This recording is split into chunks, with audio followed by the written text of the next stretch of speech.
nameless in a sea of the dying and shameless. A sea of the aimless. I don't wanna be one of the nameless. I'ma wake up with the Hey, wrestling card collectors.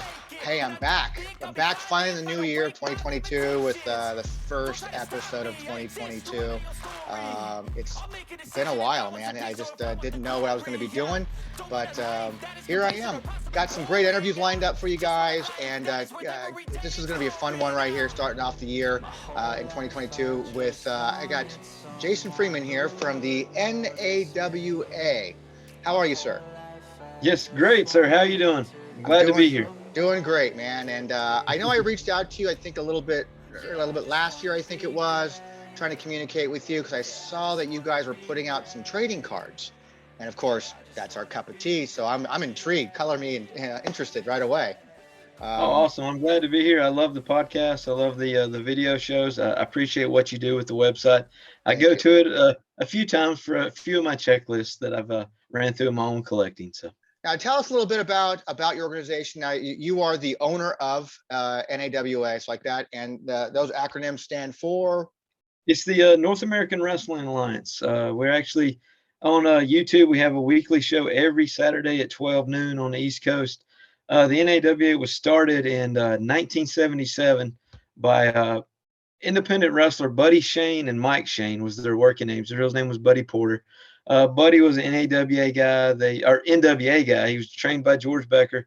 Both of them, him and Mike, both were. They kind of they were kind of enhancement talent in a lot of ways. They were opening match guys.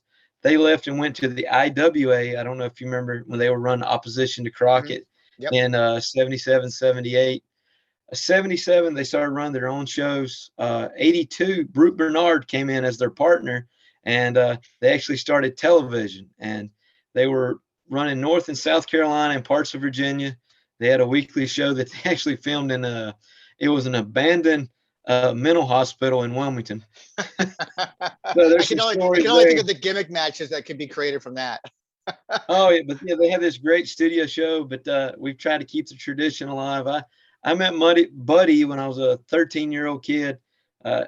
He trained me to be a referee, and I refereed for him, and he trained me actually to wrestle, and I've wrestled since I was 17, 18 years old, on and off. I mean, and I started promoting. I've got burnt out on wrestling a few times, just dealing with the guys. But, NAWA has been going since 77, and I've been running it on my own since 2015. And a couple of years ago, a great documentarian, Michael Elliott, who you may know, has come in as my partner. Michael did the Bruiser Brody documentary. He did one on Jim Crockett, Florida. Jimmy Valiant, he's done a lot of great stuff, and he does all of our TV stuff. Without him, we would never have any television. He does all the social media. He's also like an assistant booker and a guy that's really keeps me on top of everything, or I'd have probably folded it in a long time ago. So now your name for your organization ends in Alliance. There's also been the NAWA, which is that North American Wrestling Association. This is no affiliation to that, correct? No, sir. And that was actually the NAWA. That one you're speaking of became South Atlantic. Because South Atlantic, and I think it's last year in existence was done by Greg Price, I think. Yes, sir. It was that was the Crockett guy. I didn't forget it. The Crockett son-in-law that left, and John Ringley and Paul Jones, and then I think Greg Price ran the last handful of shows. It was a territory that I thought would have been really great. I went to a few of the shows around here. It was kind of like Nelson Royal's ACW that ran before it. I don't know why it didn't take, because it was great traditional wrestling. I don't know if we were in a time when wrestling was evolving and changing and becoming more WWF-ish. But yeah, that's right. Now, one of the reasons, of course, I wanted to bring you on like that, because you guys started doing trading cards to kind of show your history of your organization. Yes, sir. Now, is the first one you had? First, let's go back and say, when did you start doing trading cards for your organization? We started last year. Okay. Well, the idea came probably around 2020, and by early 2021, the first set was done. We did actually 2 sets. They look just like 88 Donruss, that style. Yeah. We did a 10 and 10. The first set was 9 active wrestlers in our organization, and one of Buddy Shane. I had to include him in there. And then the next set was actually just 10 normal guys that we used. And so we had a 20 card set. And actually, we sold some, and a lot of them I gave to the guys to use as appreciation. I sold enough to get my money back, and a lot of the guys just put them on their gimmick table, and they go other places. They're selling them. Plus, it's got my logo on them, and it's got on the back tells you got to come watch our TV show on YouTube every Saturday. So yeah, it's trying to self-promote. a lot of these independent organizations are out there putting out trading cards, because indie cards have been like the craze for the last few years now, especially the last couple of years, with so many different companies now, or organizations putting out their own card sets. It's a very affordable way to market yourself, in addition to create a buzz. Oh, and the way I saw it was, I'm a huge baseball fan, and I love minor league baseball. And it was almost like getting a set of minor league baseball cards. Exactly. It's not going to be the great sets that you're going to get if you get a pack pool WWE card. Sure. But it's their minor league card, and a lot of the guys, especially if you're prospecting, you have no idea. These guys could become the next big thing. You have no idea. Yeah, we've had a few guys come through our organization that went on to do some. Cedric Alexander used to work for us quite a bit here in the Carolinas. James Drake, I think he's named JD Drake now on AEW. He's worked for us quite a bit, and there's been a few guys that came through here that made a little bit of a name for themselves. Well, you said you used to be a card collector like that. So when did you start getting into cards? Well, cards themselves, baseball cards. Any cards. I mean, of course, we're talking, most people's response is usually, I used to collect baseball cards as a kid. Baseball, 1984 Topps. That's still my favorite set of all time. I still collect. I'm not as I'm more into vintage than modern stuff, but I love 84 Topps was my favorite baseball set. Dale Murphy was my man, and I can remember getting the 85 WWF Topps. Yep. And that was a really cool little set. And just fast forward, I can remember getting the 87 Topps, and there was a convenience store across from my grandmother's house. Well, I had to kind of walk a little ways to get to it, but I would stay there some of the summertime during the day when Mom was at work, and they had the 88 NWA cards. Wonderama set. Wonderwanas, yes. And actually, I'm only a few cards short of having a complete set now. When we're done, make sure you send me information. I have some singles. Maybe I can help you. Oh, awesome. Yeah. And I've actually have a few of the 80, I guess you call them 87s, the graybacks. It's the test market run of that. Yeah. The test markets. Yeah. I have a Dusty, and some of the guys that I know very well, like a Jimmy Valiant and L.A. Stevens. I think it's Larry Stevens on the card. That's a few of the guys fantastic. that I know. Yeah, and I'm not even sure how I had them. They were just kind of in my collection. So. Well, you're much younger back then, so like that, you're just gathering stuff. It's amazing it's even stuck around this long, huh? Oh yeah. Well, I was very fortunate. My mom was the kind that she was okay with my collection. It wasn't my wrestling magazines or my cards or my figures. She always put them back. They were never thrown away like some parents do. So here you are, like all these years later, and you're taking your love and appreciation for trading cards, and now you have an organization that you run, and you decide, what, I'm going to start producing my own trading cards for my company, so for my business. Yes, sir. It was blessed. Yeah. It was almost more of a instead of saying we're doing it for the financial gain, it was almost to say, "Ooh, I got my own card." Yeah, you have your own card. I mean, that's how cool is that? Like all these years, you collect, and you're collecting people that you've admired and you've grown up to follow as a fan, and now you run an organization where you have all these wrestlers. Like, what? Let's make some trading cards like that. Now you got your own trading cards. I mean, how cool is that? Oh yeah, I love it. So I mean, especially as a card collector, lifelong card collector. Yes, sir. And I was very fortunate. I've known Jimmy Valiant since I was 16 years old, and I asked Jimmy. That's how I got to do the Jimmy Valiant set. I was like, Jimmy, can we do a set of cards? He goes, well, how are we going to work it, brother? I said, we'll figure out a way. I'll keep some, you keep some. We'll all make some money. And so he was all for it.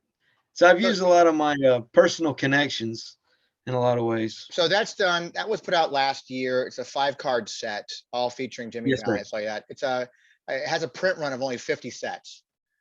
50 sets. That's right. Yeah. So it's produced by you guys, and then it's and the banner guy, I think, right? Yes, sir. Yeah, it's I got to know I'm him through. I'm referencing this cool website called wrestlingtradingcards.com in case you want to know about this checklist. Yeah. And Well, got information on there. I got to know him through John Cosper. Hmm.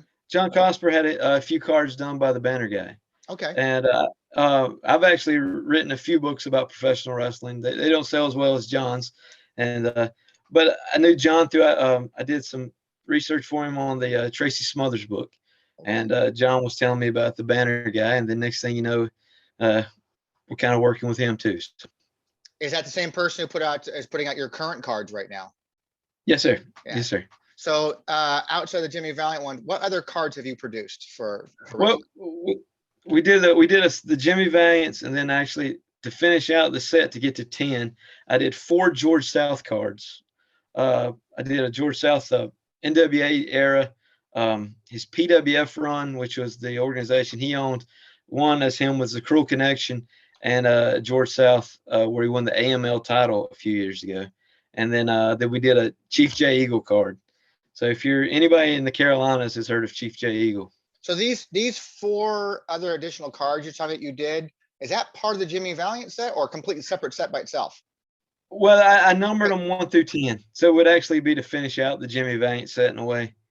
I Okay. think J Eagles was 6, and then George is 7, 8, 9, and 10. I'm gonna And have, then I well, quit we're gonna numbering have them to get some after that. information from you, sir. I'm gonna have to get some information to get that stuff updated because we're providing information for collectors out there.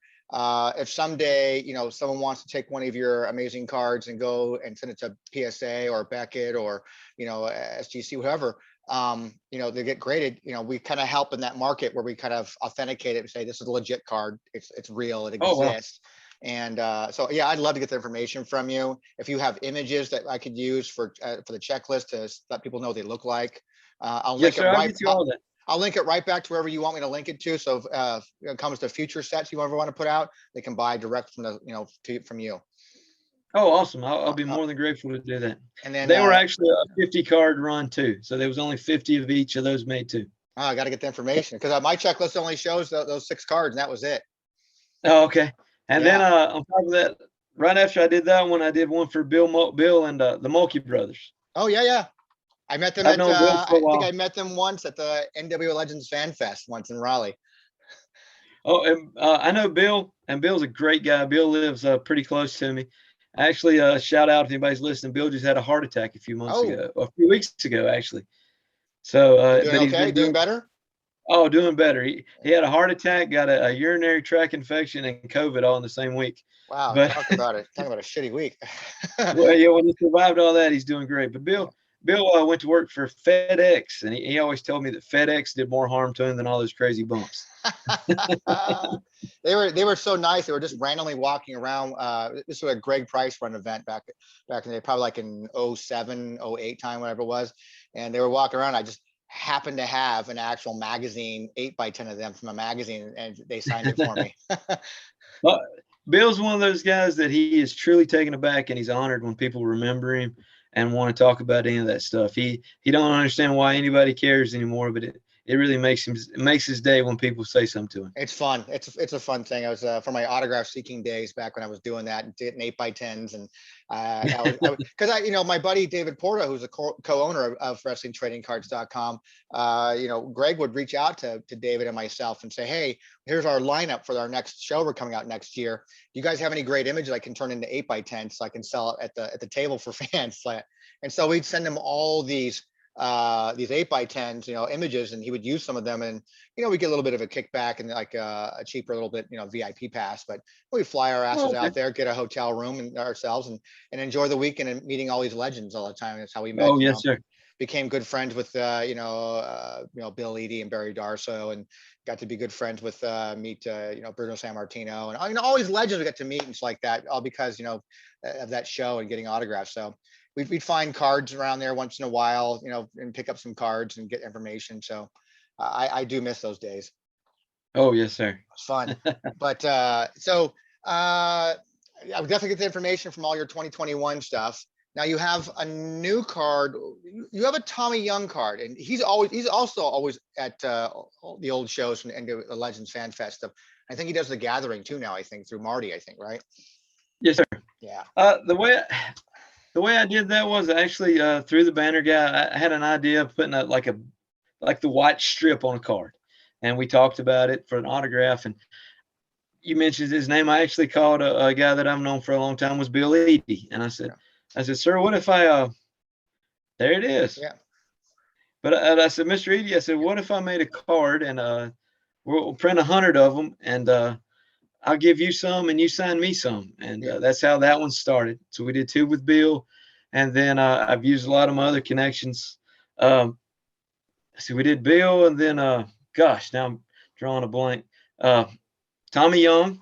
Yeah. And then I just got Ronnie Garvin to do 100 cards for me. Just got them Are back. these going to be part of, like, would you consider these, because they're all like one shots from different talent, would you consider these all to be part of the same set now going forward? Yes, sir. There's none numbered, which I kind of wish I would have numbered them to start. But I didn't, honestly, I thought after I did Bill, I didn't think I would get another one. And they kind of snowballed into a few. When I get with you on this, by the way, later, I'd like to know, like, if this set's going to have like an official name, as far as like, would it be called like the NAWA, I don't know, Legend Series or something like that, or whatever you're going to call it. And it's just an ongoing unnumbered card set with individual print runs. Yes, and we kept all the print runs down to 100. Okay. There's actually one card we brought Henry Godwin in. I've known Henry since the PWF days, and we brought Henry into a show in Lenore, and I did 100 Henry Godwin cards and 50 of him as Shanghai Pierce from his WCW run. Okay, yeah. That's the only card that doesn't have 100. Then after we did that, I did the Tommy and the Ronnie Garvin, and I just got back the Blue Meanie and Jimmy Golden as Bunkhouse Buck. Nice. See, And, you're throwing out all kinds of little cards that I've never even seen anywhere before, even heard of. So it'd be so awesome to archive all this information and get it put up there and let fans know where they can get this stuff. And even if you're not selling them direct, like you only have a limited number to sell direct from you, at least they know they can reach out to the talent at certain events. They see them and they know they're going to probably have them at their gimmick table. Oh yes, sir. And actually, I'll break some news here. We just this morning I just got done doing a Dr. Tom Pritchard. Nice. And Bugsy McGraw. What? I don't know if there's ever been a Bugsy McGraw card. So I talked to Bugsy this morning. We worked it out, and the card just got finished, the mock-up, and they were being printed up to actually today. So hopefully 2 or 3 weeks we'll have the Bugsy McGraw cards back. Man, I can't wait. Saturday I'm hoping to I'm actually going to a hockey game Saturday, but en route to it, next town over, I'm going to see Baby Doll and have her sign her cards that we made for her. She was a staple at all of Greg Price's shows over the years too. He used to see her every year as well. It's usually the same group of people. You'd see Baby Doll there. We'd see Ole Anderson would be there for every one of them as well. You get the Rockers usually, not the Rocker. Midnight Express would be there. So Stan Lane would always be there. A lot of North Carolina guys. Yeah, all those guys. Yeah. All those guys. I'm sure they were all longtime, friends of Greg's and stuff like that. So, I mean, a big shout out to Greg. I mean, we mentioned his name many times on this episode, but he was always so nice to me and my partner, and always took care of us. And we always had a fun time at his shows. I'd love to go back. Well, now it's The Gathering. I think Marty took it over and renamed it, Brenda. It's The Gathering now, I think. Actually, the very first ever professional wrestling event I went to live was in Morganton, North Carolina, my hometown. It was a Greg Price show. It was my mom's birthday, so I know the date. It was November 6th, 1988. And Ronnie Garvin was there, Shane Douglas, L.A. Stevens, David Isley, co-main event, Rock and Roll versus the Mod Squad, and Manny versus Wahoo. Wow. And when Wahoo came out, all of us kids got in the ring, and I still have the ticket stub that he signed on the back. And I can remember Wahoo telling us that you kids better get out of here because I'm going to beat the fire out of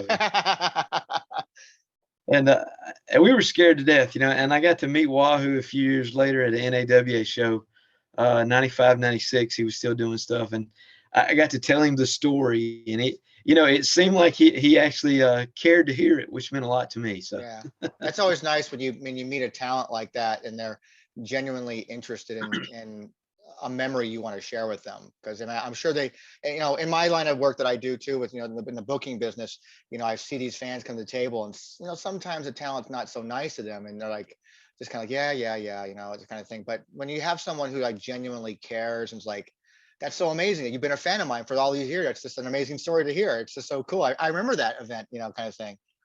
Oh, there's one I'll tell that it was Ivan Koloff, and I actually got to tell Ivan this story in the locker room too, and it touched him. But I don't know if you ever watched $5 Wrestling. No. Pork Chop Cash Jr. He's been around for a long time. He was my neighbor growing up, just a few years older. And my mom was going to take us to the show at the Drexel Community Center. Bobby Fulton started promoting Drexel like once a month there in the late 80s. And so we go to stop, and of course my mom's taking us, so we're going to stop at the convenience store to sneak in drinks and snacks, That's just how it was. Yep.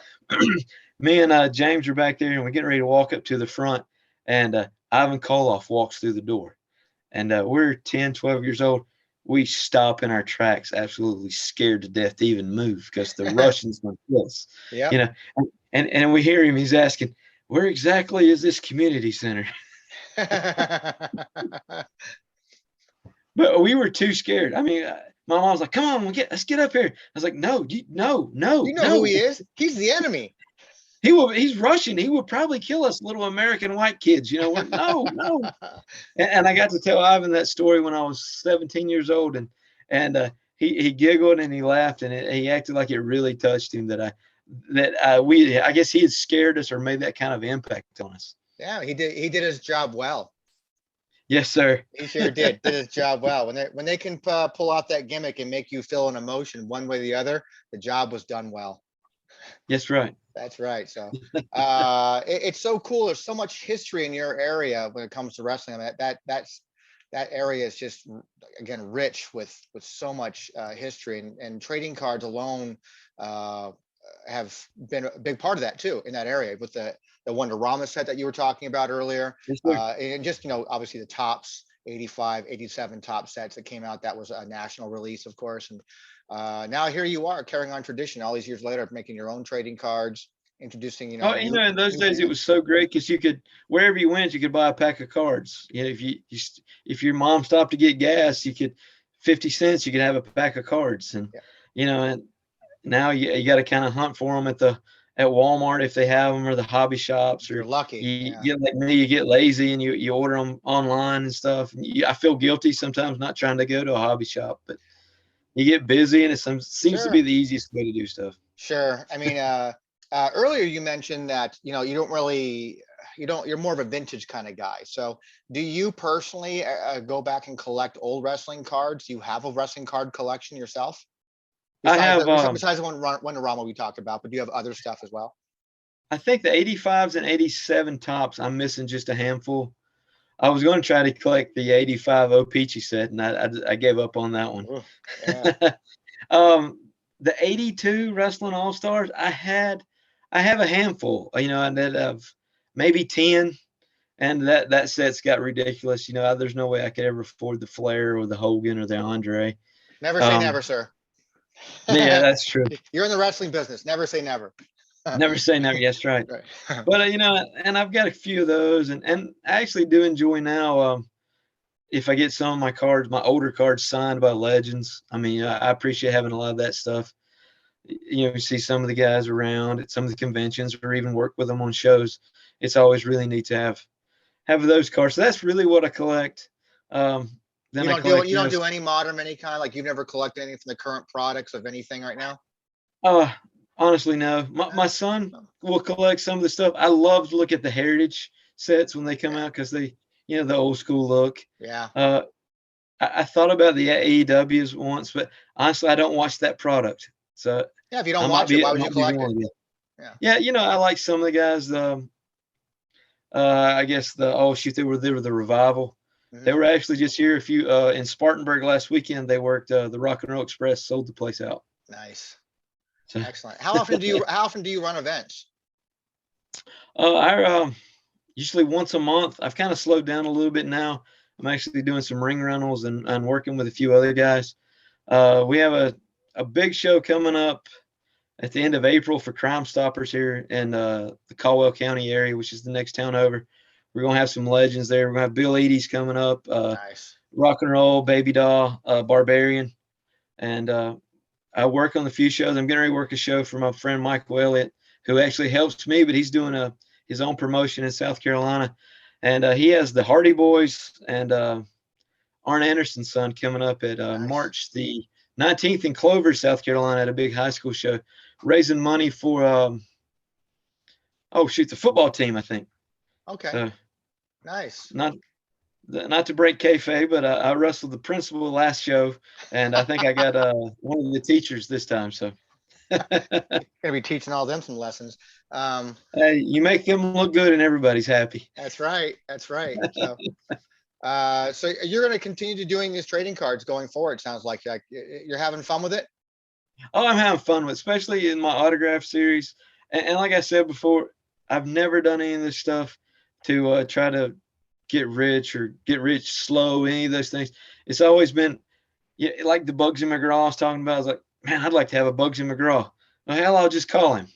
And, it's nice when you have the connections like that. It's nice to have that. And then kind of, ask them if you want to be part of this kind of thing, because it's actually a passion project. It becomes like a love of the hobby in a sense. Yeah, that's right. I mean, and like I've done a few books on the history of wrestling that are actually on Amazon. And every one of them. What are those? Let's go plug those. Oh, well, I grab a couple of them right here. The Rick Link scrapbook. Now, this is pretty neat. If you knew, Rick was the Beastmaster from, he had his run with Lawler, and he worked all over the world. And Rick's a great guy. Rick actually has brain cancer, and we sat down. He kept every poster and every newspaper clipping of every show he ever worked. And we just went through it. And it's a little expensive on Amazon because I printed it in full color because I thought Rick deserved it. Yeah. And that was pretty neat. I don't know if you know the great George South. I did his record book for him. Yeah, I watched him every time at Greg Price's show slot, and watching that guy watching him wrestle one time, it was fun. It was fun to watch. Oh, he is awesome. I mean, I think the only other guy who fits that era, that genre, that age bracket was Action Mike Jackson. Oh, yes, sir. They say Mike Jackson still wrestles in Alabama. Still wrestles. That guy's amazing. You talk about Baby Doll earlier. This is actually the history of Lubbock, Texas. It's called Wrestling on the Stacked Plains. This thing's a telephone book. It is every card from 1933 to 1980. And Baby Doll. Is this yours? Yes, sir. Oh, that's awesome. Baby Doll's father, Nick Roberts, ran the promotion there, or ran the town there for a long time. I did one on Lexington, North Carolina. This was the Saturday night stop for Crockett from the 50s all the way through the 70s. I've started on Asheville. Man? I got one more. I started on Asheville, and I'm actually going to redo Asheville because I've got everything from 1899 to the last show that WWE did up there a few years ago. And I was actually talking to Tommy Young last night, getting some stories from shows they did. Asheville wound up being like a double shot town. They would do a Saturday or a Sunday matinee, jump in the car, go 70 miles to Charlotte, and do Charlotte show at 7:30. So incredible how they did that. This one is called The Hottest Ticket in Town. It's about Lenore, North Carolina. For my senior project in high school, I wanted to write about wrestling, and I found out that next town over, I live in Morganton, but Lenore, Jim Crockett started running there in 1951. That was his Saturday night stop in North Carolina, and then he actually was running Charlotte and Lenore and Spartanburg. I mean, George Becker, all the guys, the Motos, Gorgeous George came to Lenore, this small little town. Man, I got the clippings. I had to put something together. And what's really cool about that one is the NAWA, my promotion, runs the exact same building that Jim Crockett started running in 1951. That's got to feel like something special, though, because you're part full of circle. Yeah, you're part of history, man. I mean, you just kind of, it's almost like you're carrying on a legacy, Oh, and what I think is great is the guys that run the Legion Hall now, they're all ex-Marines. and they're old 80-year-old curmudgeons. They were the 10 and 12-year-old kids in the crowds of these shows from the 50s. So, I mean, when I did that one, it brought a tear to a few of their eyes. They couldn't believe that they started remembering names, Pete Manigoff. Who the heck? Nobody remembers Pete Manigoff. And Jim Cofield, who was actually from Burke County where I live. So it was some of those names that I just got interested in. And, for me, I still enjoy wrestling. I like, Oh, I if I know you go, do. I can hear it in the tone of your voice telling stories. You've got a ton of history stored up in your noggin there, and yeah, now you're putting it in a paper form, now putting in a book, and then just telling about the stories about it. There's a smile on your face. You can tell from the tone. I don't know if I like modern wrestling as well. I enjoy, like with my son enjoys it, watching it with him, or going to Charlotte to a live Sure. event. But that's not my cup of tea. No. I think when Smoky Mountain went out of business, my wrestling ended. Your love of the actual live product from that time ended at that time. Yeah. I get it. Oh yeah. People talk about it all the time. Like, I wish it was this, I wish it was that. But the thing is, it's not. The mainstream wrestling Oh, I know. a certain way. It's cool to have that nostalgia feeling. It's cool to reminisce and go back and watch what you can watch when it comes to the old stuff. But wrestling is what it is today. But then you have people who carrying on these independents. That's the beautiful thing about independents. They can put on product of yesteryear type product they want to, because some people want that. What, like this area in the Carolinas? I mean, I can appreciate a young Bucks match. Sure. I saw them wrestle at ROH a few years ago in Atlanta, and I mean that stuff is it's really cool. And I like it maybe once. You know what I mean? Once Sure. in the car. But this area is still. I know people realize it's not, but when they show up and they pay their $10 to get in, these people still want to believe. Yeah. They don't want their bad guys to be t-shirt salesmen. They want them to be assholes that they can hate. Exactly. For 2 hours, I want to hate you. I want to swear to God, I'm going to kill you if I got a chance. It's still real to me, damn it. Yes, and they may not brag to their coworkers that they were doing this or that, but they can lose themselves on a Saturday night and yell at the bad guy, cheer the good guy. Hopefully, good beats evil. Babies fly in the end. It's still. They want to see a good story in that ring. Yes, sir. They want to see a good story. And there's a lot of young kids around here. I call them kids. I mean, they're in their 20s that are good wrestlers that could grow up to be, really talented guys if they, and some of them do so many flips. I don't know if they'll make it to make it to the big time. Their bump cards are going to be full. Yeah, their bump cards going to be full by then, man. They're going to be taking out a second mortgage on their bump cards. Yes. Yeah, it's just crazy. So I'm so stoked to be talking to you. It's like that. It's a lot more knowledgeable than I had any idea about, which is so cool about doing these types of interviews. But here we are talking about cards, and then I'm getting a history lesson, which is freaking awesome. Just hearing about, because it's just, you live in a part of the country that has a very rich, deep history in the wrestling, and even in cards, because you live in a market that carried that NWA, Wonderama stuff, which is highly collectible these days from a trading card aspect. It's just very highly collectible and can go for some big money for certain cards and high grades if you're getting that stuff graded, especially that test market stuff. But it's just it's so cool to hear that, a person who has a love of trading cards, but started from baseball, moved into wrestling for your love of wrestling, and here you are years later making your own trading cards that I think fans who don't know about it, and I can't wait to get this information up on WTC from you. They're gonna like, I gotta have this card. He's never had an autograph card before. I gotta have it now. So Bugsy's never had one. I gotta have one. Oh, awesome! Hopefully, whatever we make off this, it just goes into the next card. Goes to the next guy. You just again, it's called it's a passion project, man. Yeah. It's what it is. So. But let people know who are watching this or listening to it. It's going to be an audio version and video version. So, but let people know where they can reach you, how they can support your organization, if they're in the area, buy a ticket to your show, and how to get your cards. Yes, sir. Right now, everything you can go through is NAWA Pro on Twitter. You can contact me directly. NAWA Professional Wrestling's on Facebook and on Instagram. We on the Carolina Wrestling Historical Archives on YouTube. We have a TV show on there every Saturday at high noon. I think New Year's Day was episode 200 that we've had in a row. So, and we are actually working with other promotions in the area. We'll be in Lenore, North Carolina, May the 5th, big cage match, Thunderdome. I'm working for another promotion. My friend Michael Elliott's running in Clover, South Carolina with the Hardy Boys. That's March the 19th, if anybody's around. That's for the high school there. I know April the 30th we'll be back in Lenore at Gamewell Middle School for a big fundraiser for the Crime Stoppers. This one is we've had this one booked since it should have happened in May of 2020, and COVID pushed it to 21, and then it got pushed again. So third time's got to be the charm. Got to be the charm.